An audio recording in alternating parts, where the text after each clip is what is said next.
I wanted to read to you today about God's only daughter. Obviously, you can see that I'm a bit emotional about it, so obviously it's touched a complex within me. So I'm reading today from Liberating the Heart, Spirituality and Jungian Psychology by Dr. Lawrence Jaffe. And I'm reading from chapter 9, beginning on page 123, and the title of the chapter is The Sabbath, God's Only Daughter.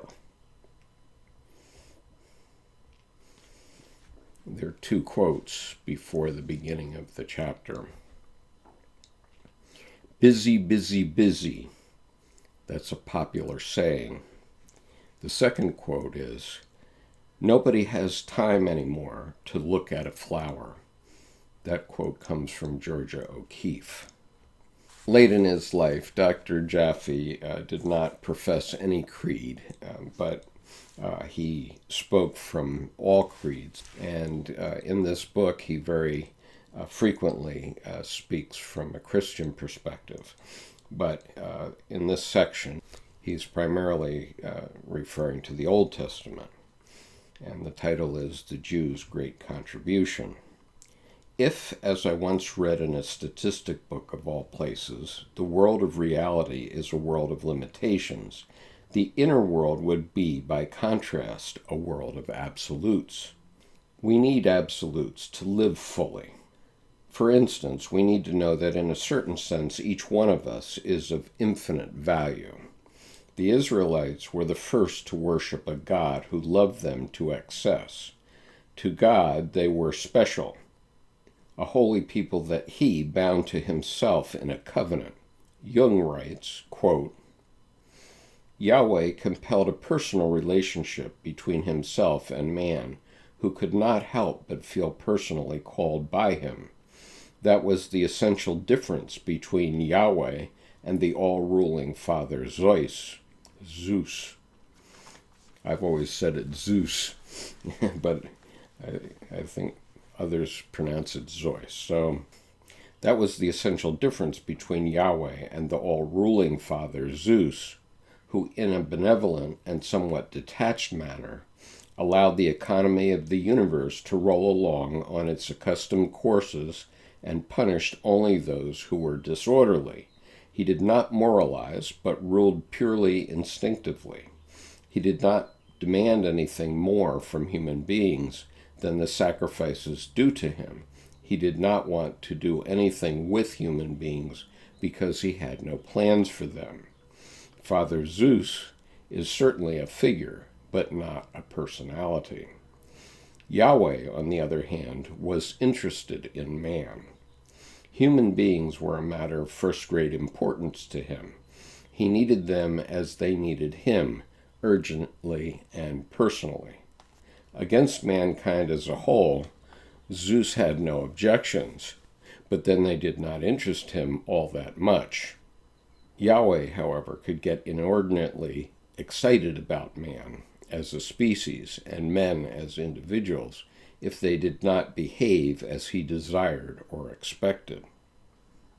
There's a footnote. Answer to Job, paragraph 568. Interpreted psychologically, bondage to God in a covenant suggests that in order to keep one's integrity, one must regularly turn one's attention inward, toward God. This is why keeping the Sabbath day holy is one of the 10 Commandments. It means the same as turning one's energies inward, away from worldly concerns, a sacrifice because it produces no tangible result. The world, on the other hand, would claim all of our energies. The list of important things to do in the world is endless.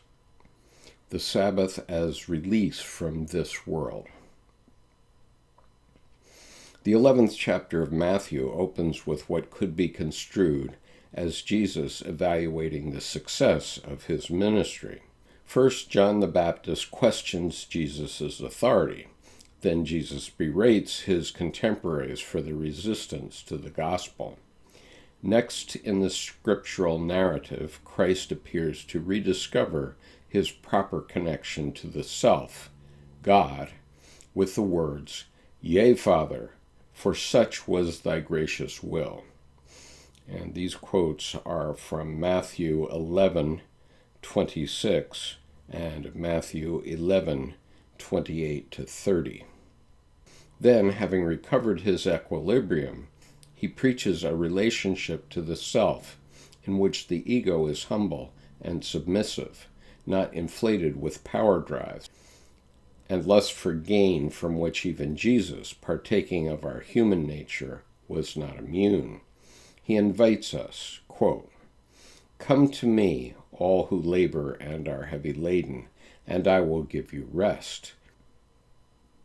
Take my yoke upon you and learn from me, for I am gentle and lowly in heart, and you will find rest for your souls.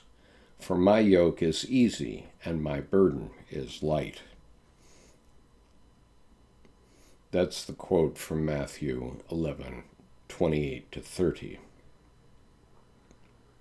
In our day, no less than in Jesus's, many are laden with worry, toil, and care. We may consider this state to be no more than the fulfillment of our obligations to the outer world, but from the point of view of the inner world, all that outwardly directed work may not be necessary. Work can and will take up all of one's time and energy with nothing left over for God. The subjective world, the psyche, the eternal world will be neglected. That is why the Sabbath was created, to demarcate and structure a regular and collectively sanctioned time when individuals could be freed from worldly obligations. The demands made upon us by the physical universe are infinite. To cite just one example, the possibilities of home improvement are limitless.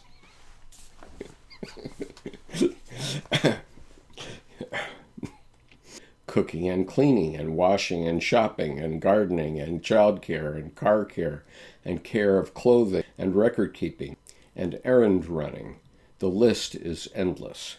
That is why we need the Sabbath, so we can devote ourselves to the inner world. That these speculations are not lacking foundation is suggested by the sequence of events in the Gospels where, in the very next episode, the subject of the Sabbath comes up. Jesus and his disciples are challenged as to their actions on the Sabbath, and Jesus declares, "The Sabbath was made for man, and not man for the Sabbath." This is in accord with the new dispensation, which supersedes the law. The Word of God is no longer writ indelibly in stone, but is revealed in dialogue with man. The next section is entitled Prayer, "Restore to us the Holy Sabbath, O Lord." Do you know what this could mean? Can you imagine a day reserved each week when work, even that which is pleasing to some, like gardening or home improvement, would be forbidden? We would have no choice but to prune our souls, repair our minds, and order our relationships with our loved or hated ones again. The TV and the stereo would be silenced. Likewise, the intrusive ring of the devil's own device, the telephone. So too would the aggressive machine, the auto, be stilled. Perusing that silent sea of time, what unsuspected thoughts or feelings might arise? One could just stay home and talk to another or to oneself, commune with oneself, talk and listen. Can you imagine the stillness, the silence?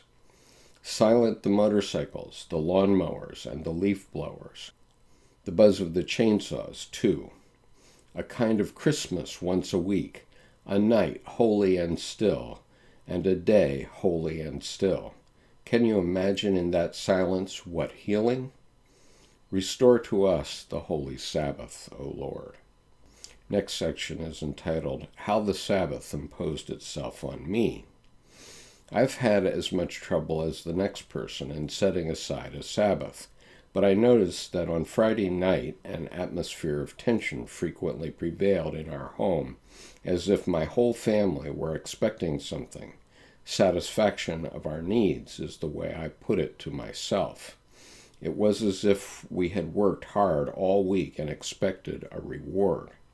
Perhaps that cycle of work and reward, written in our bones, reflects the archetype of the Sabbath. As the children grew older and more differentiated, it became harder to agree on what kind of food to have, or what movie to see, or for that matter, whether to go out at all. So family members more and more pursued their satisfactions individually. Perhaps the precious and fulfilling reward for a week's work would have been the reuniting of the family in wholeness and harmony, as if all the contending fragments had at last been reconciled. The paradisal feeling that accompanies this fantasy is an expression of the family archetype in its positive aspect, but only something of higher value than any individual ego can provide a center capable of drawing all the diverse egos together. On the Sabbath, in the midst of silence, we once contemplated God, but we are now, for a short time in history, orphaned from God, and because we lack a center, something more important than ego concerns, our children too are orphaned. I now recognize it is not merely reward that the Sabbath is about, but death and rebirth. Death, because letting go of the work week means acceptance of the defeats and disappointments that were inherent in it, admitting I didn't accomplish as much as I had hoped. Rebirth, because in that process my sins, mostly shortcomings, are forgiven, or increasingly with age forgotten, and I am cleansed and prepared to approach the world afresh. And writing this, I realize some people must accomplish the same thing with leaf blower or dirt bike, but must it blast so? What the Sabbath does for us. It is a symptom of our spiritually benighted age that the impact the Sabbath day could have on our lives has been forgotten. As the shadows lengthen on a Friday eve, a gentle hush falls upon the shtetl, and the Holy Sabbath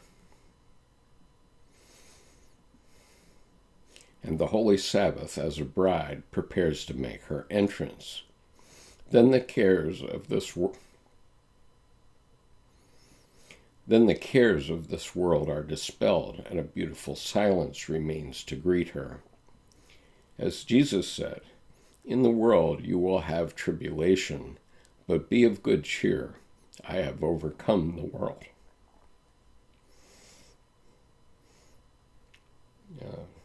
Footnote, John 16:33. But be of good cheer, I have overcome the world. John 16:33.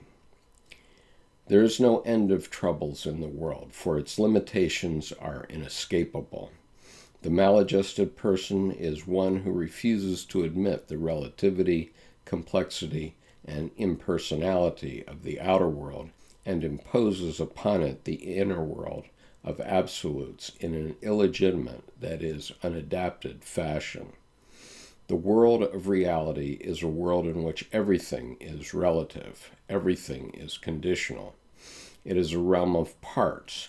There is always another side to be considered, and the issues are usually complex and multifaceted, denying us the satisfaction of a simple solution. The Sabbath is meant to compensate for this gray world with its boxes.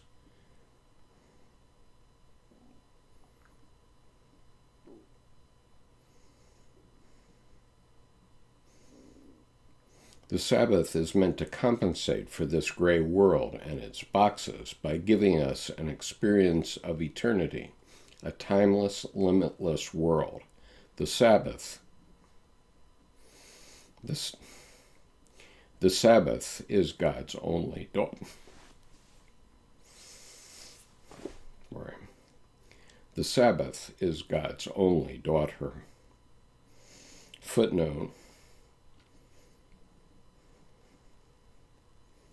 A.J. Heschel, The Sabbath. The next section is entitled, Something Within Can Redeem Us. My kingdom is not of this world. John 18:36. The kingdom of heaven is like a treasure hidden in a field which someone has found. He hides it again, goes off happy, sells everything he owns, and buys the field.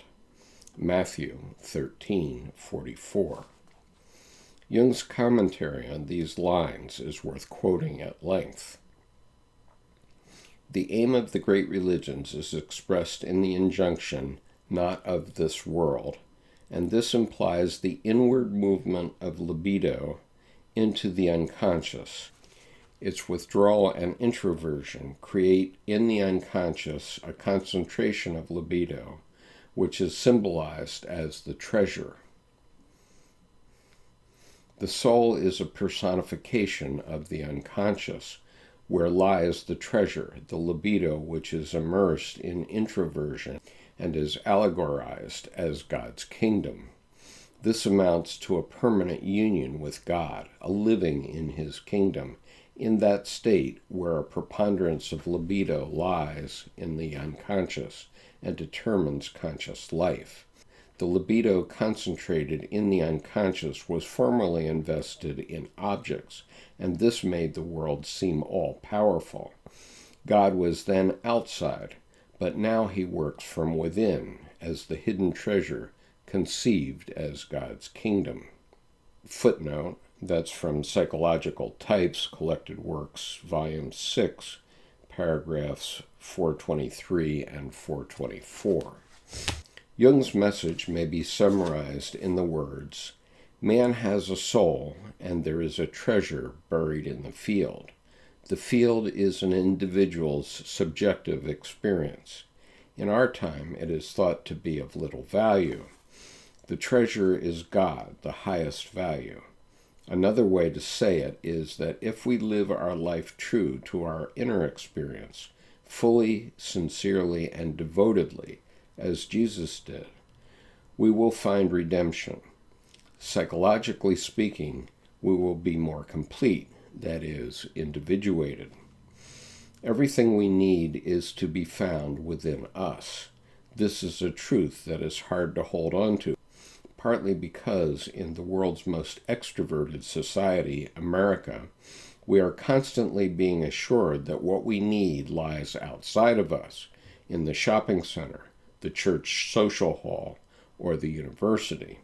And the pundits scratch their heads wondering why, when Americans are better off economically than they've ever been before, is the national mood so discontented.